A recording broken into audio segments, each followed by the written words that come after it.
Mga pangarap, may tuturo ako sa inyo. Kunwari, ito yung lifespan ng buhay natin. Actually, totoo naman. No?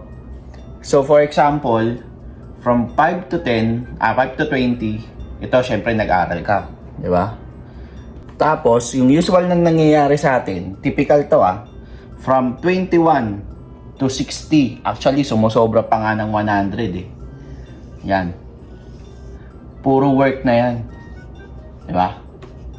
Puro work na yan. So, syempre, hindi ko alam ba't ganun nangyari. Pero, yun talaga yung typical eh. So, kailangan natin baguhin yun, mga pangarap. So, dito tayo sa ilalim naman. Gawin natin ngayon, from 5 to 20. O yan, 5 to 20. Yan tayo, lahat, mag-aaral tayo dyan. Study, yan. Tapos, from 21, yan, 21 to 30. Actually, minsan nga 5 years lang eh. O sige, gawin na nating 30.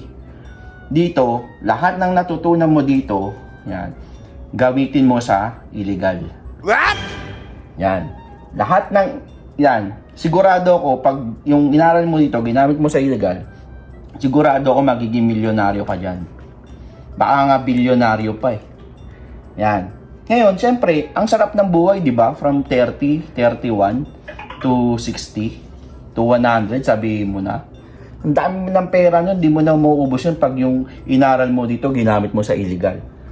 So, yun ang technique para, syempre, kunwari, 35. O baka nga minsan, wala na yung magulang mo, at least malilibre mo pa sila sa kinita mo dito sa illegal na to, di ba?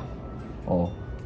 So yun mga pangarap, pag-isipan yung maigi na kung ano yung gusto nyong buhay dito, yung mag-aaral ka, tapos magtatrabaho ka, yung normal na trabaho pero abutin ka ng 100, o yung mag-aaral ka pero yung edad na to, yung kalagitnaan ng edad na yun, gamitin mo sa illegal lahat ng inaral mo para yung remaining life mo ma-enjoy mo na.